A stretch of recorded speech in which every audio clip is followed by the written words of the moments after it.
Hey, it's Eric Tucker from the Electric Top 20, and you're watching and listening to the On the Mic podcast.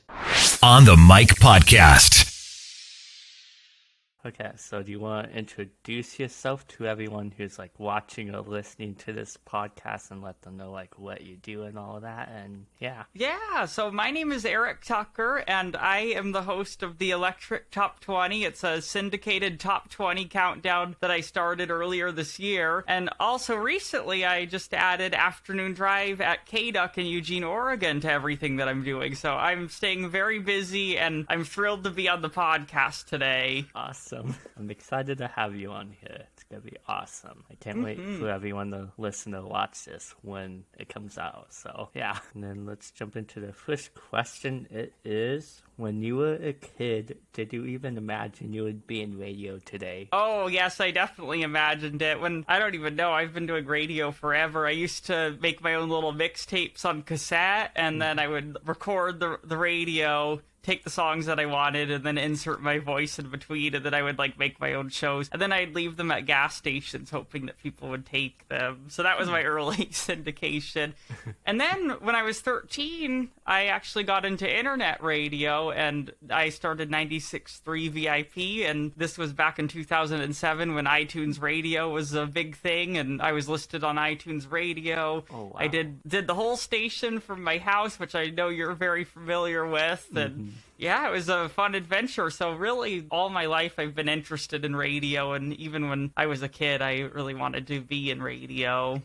That's awesome. I like that. Well, that's awesome that you started at a young age with internet radio, and then you're where you are right now. That's really awesome. Congrats. Yeah. Well, shout out to internet radio too. I just think that it's really the future, and it allows people to be so creative. And yeah, I think it's a very powerful thing to be able to run a radio station from your house.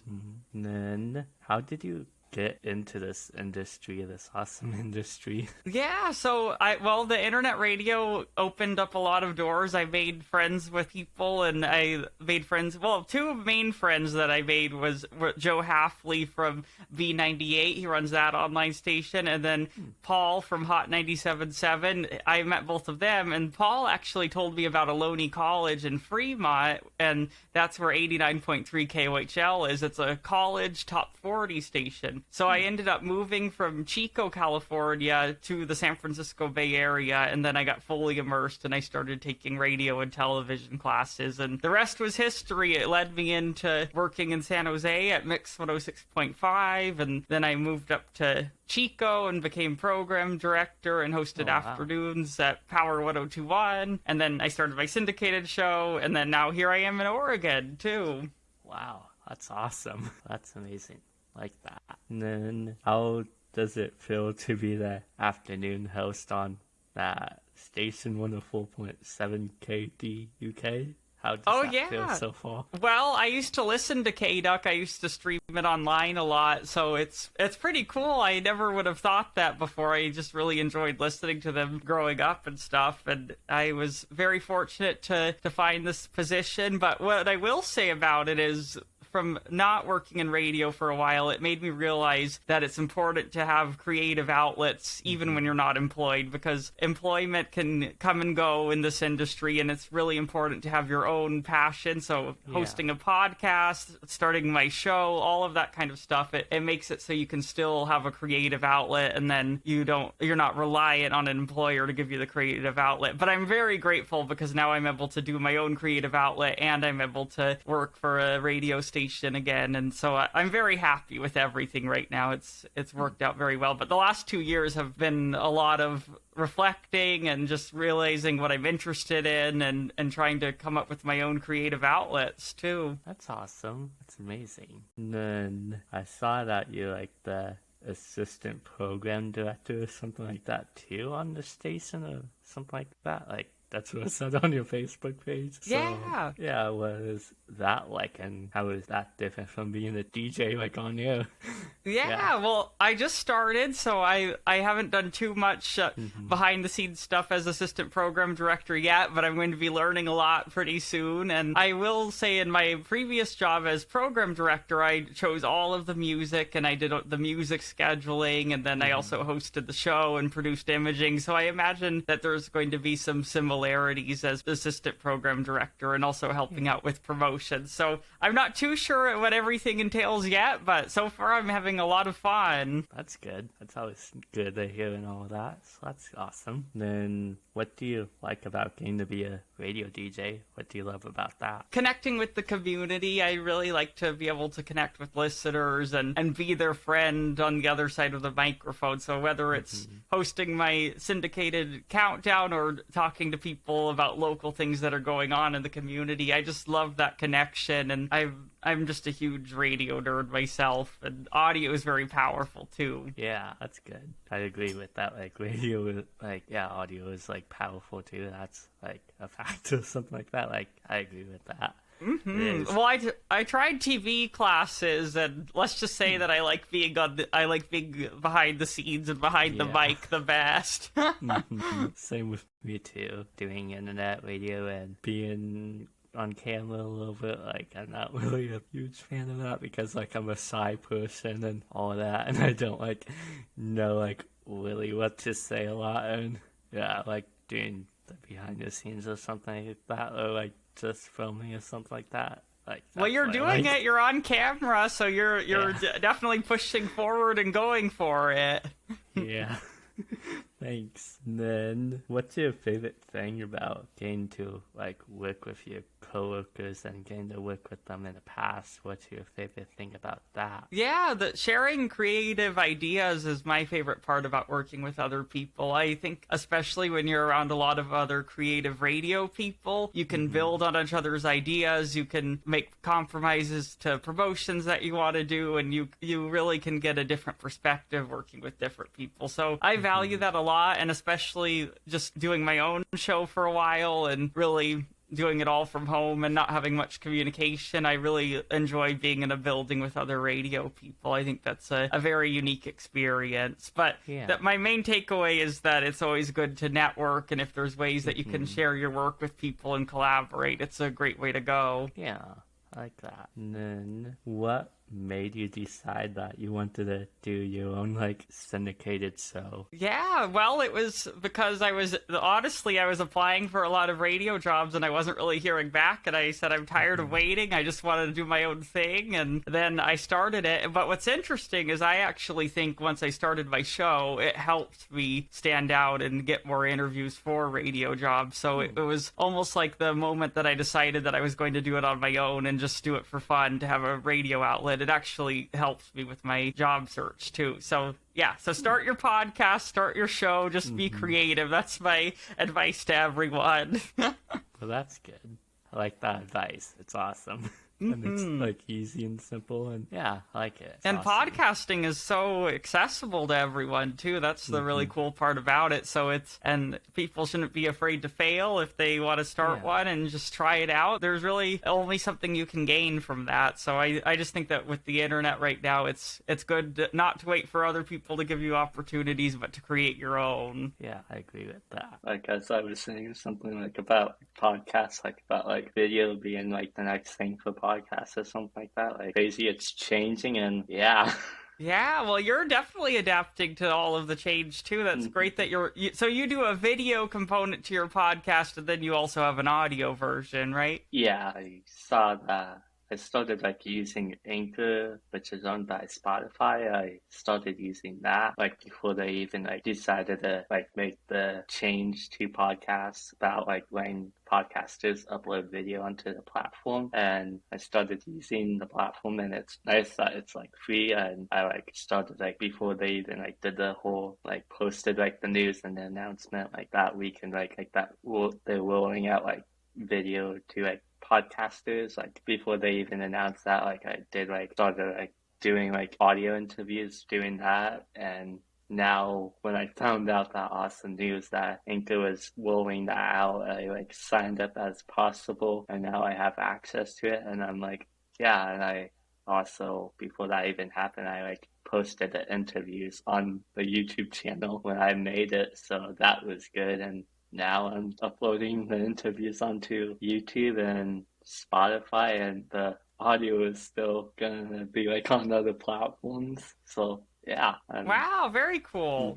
so yeah, like as you said, I'm like following other like people and like other podcasters and like doing what I think that is like going to be the next thing, which is video and all that. And yeah, Good for you. And then you're doing that all on top of your internet stations, yeah, too. So you have a lot going on. it's crazy, but but it's awesome that I'm able to still do this, and I haven't like I've been taking a little break with the podcast a little bit, not too like yeah. A little bit, and because of like mental health, because that's like important and all that, and so yeah, I've been like taking a little break, not like too much, but a little break because like mental health and all that is important to me, and yeah, personal stuff is like going on a little bit, and yeah, and mental health like it's mostly the most important thing to me, and I've been Well, good for you for putting yourself first. That's important. Not like a lot of people like do that a lot or something like in this industry, I don't think, but it's good that like a few are starting to do that and realize that it's important and all that, and that they like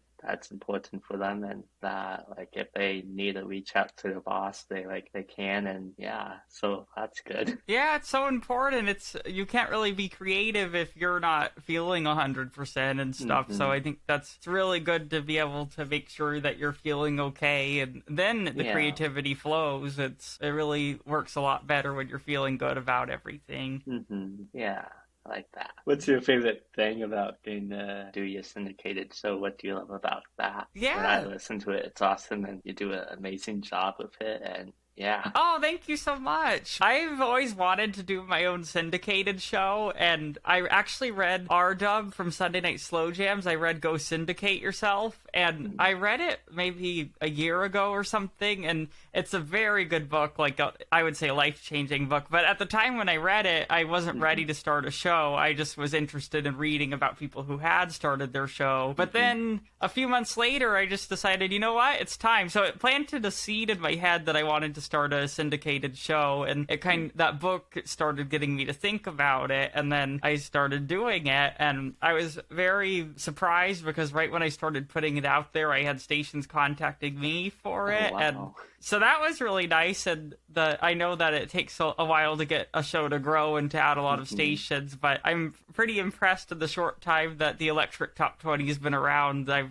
had a lot of stations reach out to me and add the show that way, and so I'm really excited, and I'm reaching new listeners all around the world and different stations, and so I'm just having a good time with it, and I like that it's the top 20 songs of today, but I also mix in a lot of the throwbacks from the 90s and 2000s, so that makes it stand out a little bit. I know there's a lot of countdown shows out there already, but I wanted to offer something a little bit different. That's good. I like that, and it's like nice that you're like offering like something a little bit different than like what other people do, so that's always nice and awesome. And it's good that you're like changing like the game and how like it should like how radio or something like that, like how syndicated shows or something should be a little bit. So that's good that we're both like changing that. And yeah, I think it's really fun, and really I'm just having fun with it. I mean, the throwbacks, I definitely do my research, and I like to play to look at relevancy of songs, but a lot of it is just like, oh, I like this throwback and I think my listener will too, and so it's kind of using my own gut instinct on a lot of things, and so that's been really fun, and just to be able to have it be different. And a lot of radio play just is so stuck on the same golds and stuff like that, and I like to play songs that people will remember, but maybe play something that they don't hear on the radio every day too, so just to make it interesting for them and bring back memories and songs that they forgot about but loved, and so that part's really fun. Plus playing the hottest 20 songs, you can't go wrong with that. Yeah, that's good. And then what's your favorite thing about getting to talk to the listeners, like either when you're on the radio or even when you're doing like the syndicated show? What do you love about that? Yeah, I just love knowing that people are listening to what I'm doing and that I'm connecting with them. And whenever I get a call or an email from a listener, it tells me that I'm doing something right because it's resonating with people. And so that part's really good. And I'm always wanting to get better. And I always want more people to call in and make it more interesting that way too. And just to, just to be accessible to people. But to me, the more interaction I get, that's like almost my measure of success in a way, just because I know people are enjoying what they're hearing. So I love it when people call in or email. That's always good. I like getting to interact with the listeners, and when they ask me to play a song, like a specific song on the station. That's always like awesome to me when they like ask me to do that, and when they tweet at me. So that's awesome. Yeah, it's so exciting. And with internet radio too, I mean, that was my favorite part about doing internet radio, was knowing that I had listeners in all these different countries, and so that I thought that was really cool. That's good. And then, do you think it is important to post like videos or content on like social media as a radio DJ? Do you think that's important as well? Oh, definitely. Yeah, I think that's I view social media as a tool to promote the station and the brand, and so I like to use social media to drive people to what I'm doing on the radio. And so I think it's very important. And TikTok, I would say, is the number one most important app to be using, and I have to admit I'm a little slow and late to that party, but Instagram, Facebook, Twitter, there's so many social media apps too, but it is a unique way to reach people, and I think it's really good for a station or a brand to be accessible on all of those different platforms. I agree with that. It's always good to start doing that when you can and when you are able to, so yeah. I like that. And then, do you think interning is important to get into radio? Oh, I highly recommend interning, actually. The internship I did when I went to school in the San Francisco Bay Area, I was at 99.7 Now in San Francisco, and I got to intern with St. John, and that was it was such a learning experience to be able to be in the studio with him every day and to see how quickly he edits his phone calls and just the energy that he puts out there on the air. And so I'm very grateful to him and that station that I was able to intern there, and it really solidified that I'm interested in radio and that I want to be in the industry. So I think an internship is great, because even if you try it out and realize that maybe it's not for you, it's a good way to get experience and to really know where you want to be and what you're interested in. Yeah, that's good. Like that. And then, do you think connection is important as well? Oh, very important. Yeah, it's good to make a lot of friends, I have to say, and you never know who you're going to cross paths with in the future. And I'm grateful for everyone that I've worked with along the way. I've met a lot of people from just working at 3 stations. I've built a lot of connections over the years, and so networking is important, and it's good to not be intimidated to reach out to people. And it can be intimidating, because I would say that rejection is the hardest thing to overcome in this industry, but you just have to know that that's a part of it. And I'm going to tell you that it took me like 2 years to find another job. So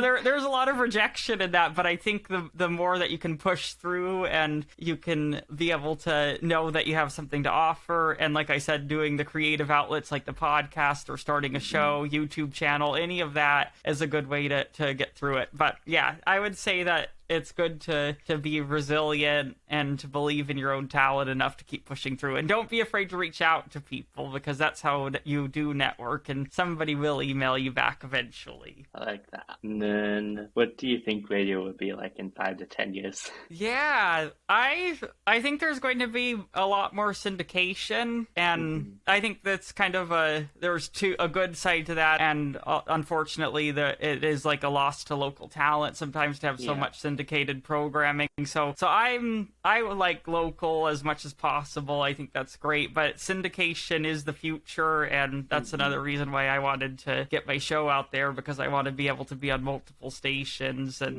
to be a part of that. So it's changing. I don't think radio's dying. They've been saying that for forever pretty much. But there's still opportunities, but like I was saying before, you have to create your own opportunities sometimes. And maybe the future is internet radio. It allows people to be creative, and I've seen so many of my friends doing really interesting internet radio stations and having a lot of fun with it too. So I'm hopeful about the future, and I think good local radio and building connections with the community, that's the way to keep the industry relevant. Yeah, I like that. And then who in radio would you like to give a shout out to? It can be anyone. Oh, let's see. Well, I have a long list of people. I'd probably forget people, but St. John, definitely, from 99.7 Now. He's helped me out a lot, and I really enjoyed working with him. And then also, I want to shout out my teachers from Maloney College and Fremont. Yeah, Bob Doctorman and then Tom Gomez. Both of them were great teachers, and I learned so much from them, and I'm still friends with them till this day. So those are the immediate shout outs that I could think of, but I'm sure there's a lot more that I would need to thank. Well, that's good. And then where can everyone follow you and check you out if they want to listen to you?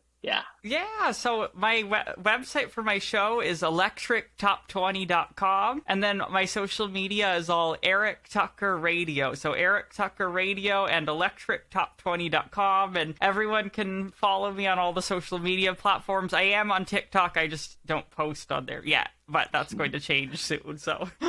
Yay. And then if they want to listen to the new station that you're on, where can they listen to that? Yeah, so I'm on the West Coast, so every weekday I'm on from 2 p.m. to 7 p.m., and it's KDUK.com, KDUK, KDUK.com, and you can stream it on there, and I would love to have you listen.